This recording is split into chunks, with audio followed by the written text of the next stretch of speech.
It's v.h.s.x. What do you mean?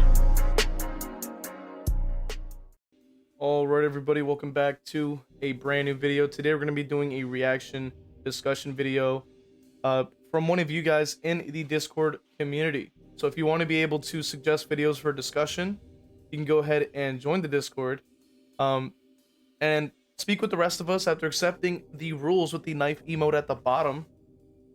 And today we're going to be discussing a video from Evil Vora titled "Why Are You Losing Killer Matches Dead by Daylight?" So I wanted to get into this because I've spoken about this pretty heavily, and the original video will be linked in the description, of course. We're only going to be talking about specific talking points, and you can watch the rest on your own. So let's go ahead and get into it. And first and foremost, we're actually covering a tier list that they created, which is pretty consistent with what I think a lot of people say. Nurse and Blighter at the S tier. A plus is Billy, Twins, Singularity, Ghoul, Spirit, and Drag. Which, yeah, that's consistent with what a lot of people say. I agree with these takes. Oni and Vecna, the Stranger Things Vecna, of course, Henry. The D&D Vecna in A tier with Pyramid Head, Plague, and Crossu. That also checks out. Artist being in the B plus with Wesker, Knight, Myers, Chucky, Freddy, Nemesis, and Houndmaster. That also checks out for the most part. I do think I would lower Chucky just a bit personally, but that's just because you know, I have my own personal perspective on how weak he is. Now we have in the B tier, we have Springtrap, Xenomorph, Devslinger, Clown, Huntress, Pinhead, Sadako, Bubba, and Hag, which is a bit interesting. There's some characters I would push down toward the C tier, and then there were some characters here I would push up.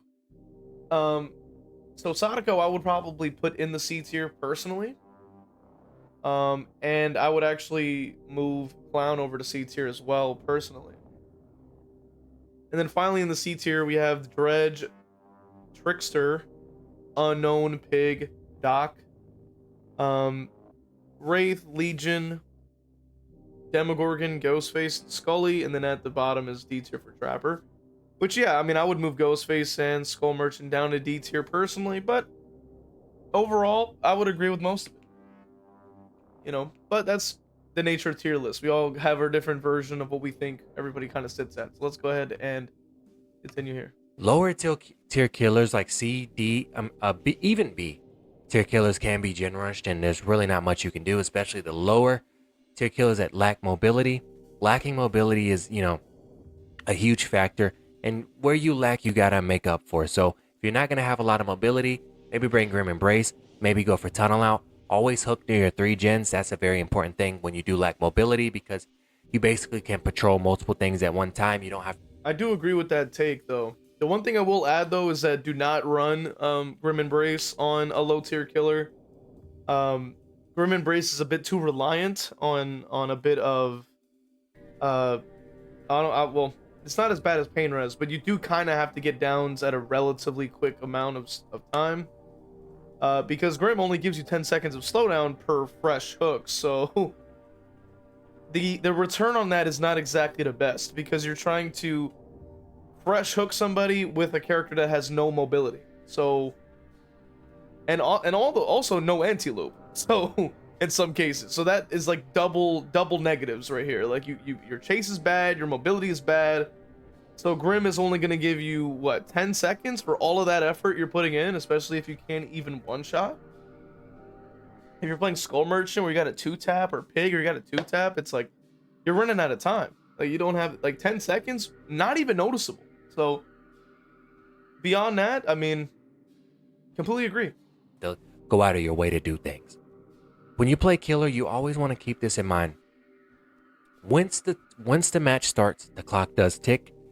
Every single second of time matters when you play killer. You need to learn how to manage each survivor, know who's death hook and who to go for. Another really big tip I want to say is what what I do as a killer, man, I like to identify who the strong survivor is and who the weak one is. You need to be making these mental notes when you play killer. Tunnel the weakest link out, because the weakest link isn't good for anything but generators. You know, they're not going to be strong in chase, so it's pointless for them to be in the game. Don't be afraid to tunnel. That's another thing. Don't let anybody tell you that tunneling is bad. When you play with too much caution, you will lose the game and be teabagged at the exit gates and be, you know, harassed in in-game chat hit with a GG easy. So especially when you're playing these low tier killers, the faster you can get the weakest link out, the better. Yeah, I mean, overall, Evil here is cooking. Like, bro's got the whole countertop, stove, pots ready and clean, plates set up with the utensils on the side. Bro is cooking right now. There's like, and we're all just here ready to feast. Like, it's kind of crazy right now.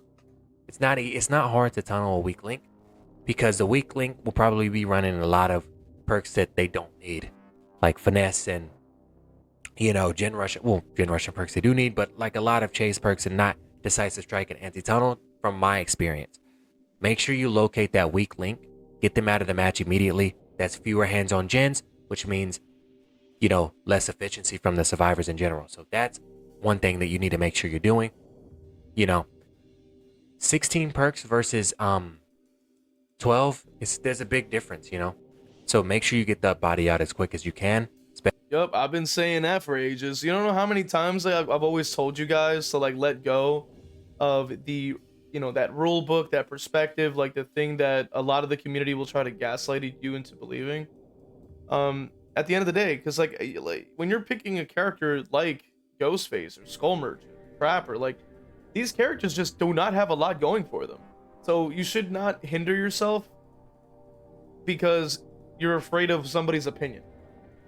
Because at the end of the day, they're going to be upset whether you win, they lose, or they lose you know, whatever combination of things. It could be a map they didn't like, they'll get mad. It could be a perk they didn't like, they get mad. Their teammate did something, they get mad.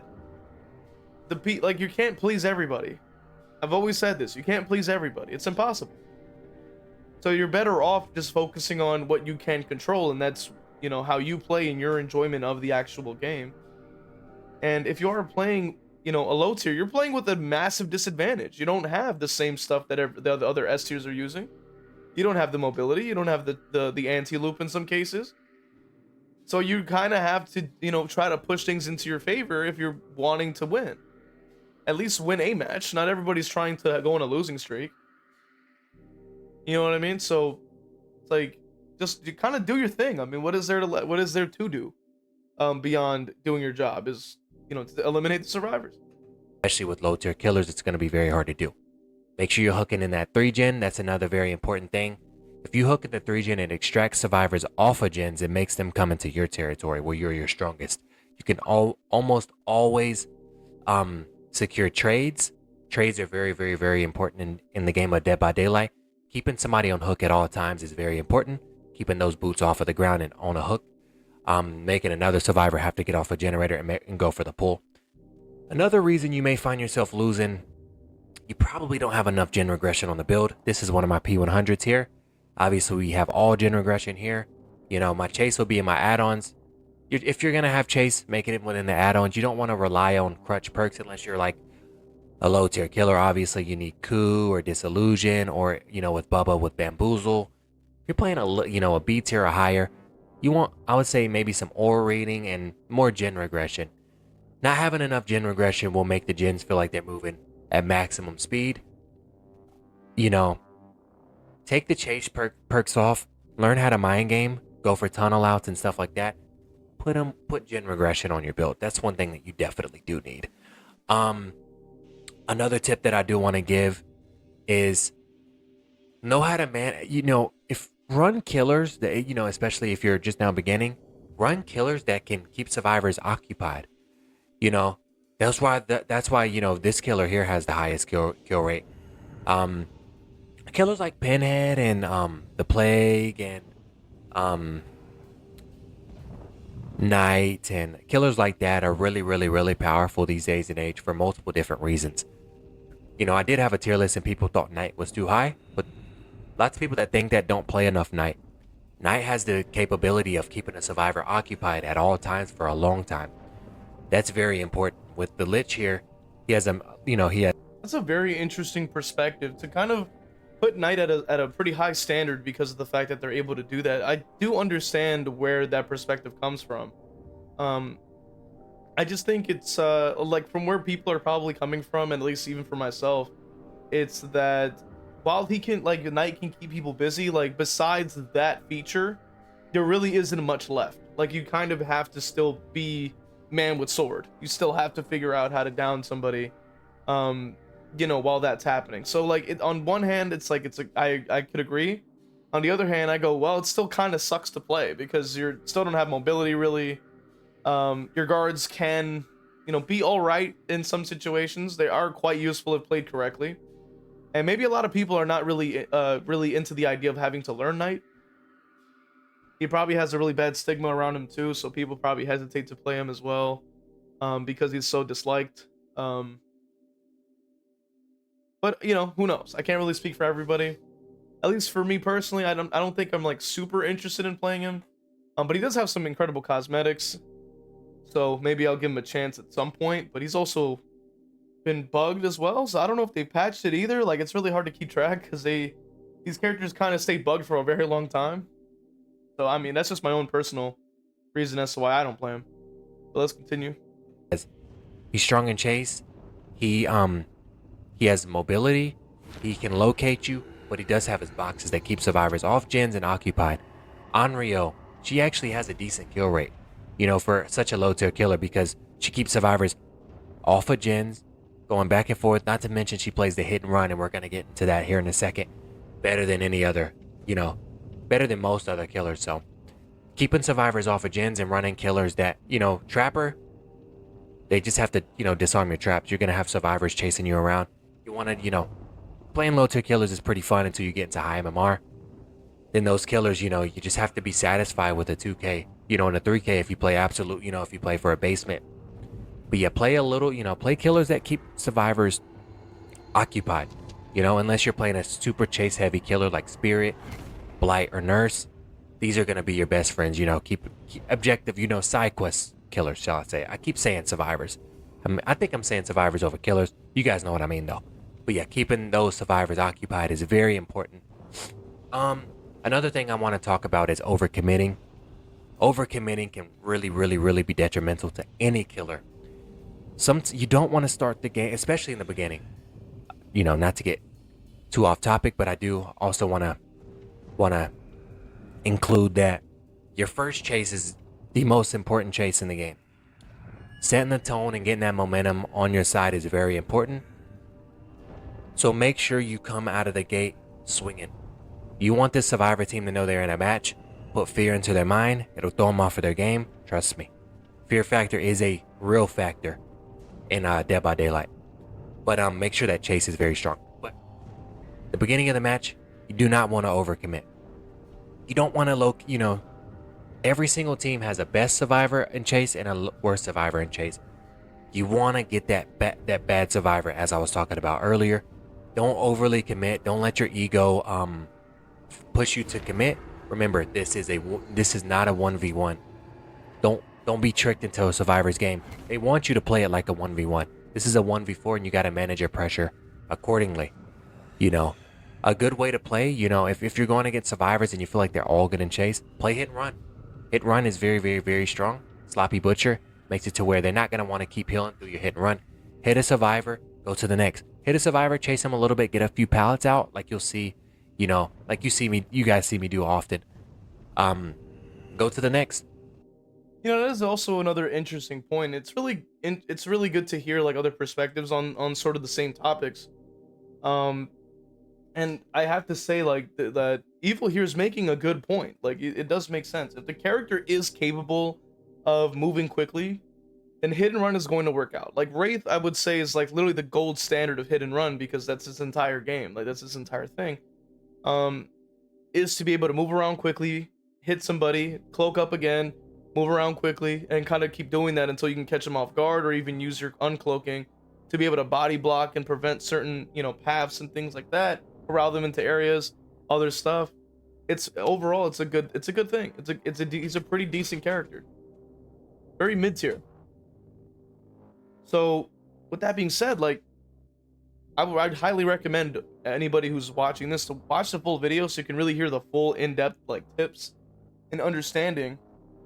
Because I've been saying, you know, basically the same things for a while now, but you know, maybe it helps to hear it said in a different way, or at least, you know, offered in a slightly different perspective as somebody who mains a lot of low tiers as it is, or have mained a lot of low tiers in the past, and comparing it to the perspective of somebody who's maining a pretty good killer. Like maybe that helps kind of vary the perspective a little bit. Maybe it does, maybe it doesn't. But I want to sort of pass it on to you guys. What do you guys think of the video today? What do you guys think of the topic? Do you agree or disagree? What is your thoughts on this? And consider hitting the like button and subscribing. And if you really want to support the channel, you can become a member on YouTube and or Patreon. Or you can even sub on Twitch. I will see you guys in the next one. All right, let's go ahead and read off our members from Patreon. Pro King 101, YouTube members, Cargan Falcon, Evil Blade, Cap Courteous, WTF You're Not J-Lo, Evil Peach, Cozy Bozy, Theo Endire, Dole Whip, Noxus, Zero Mocker, Jack, Christian, and Crow Vader.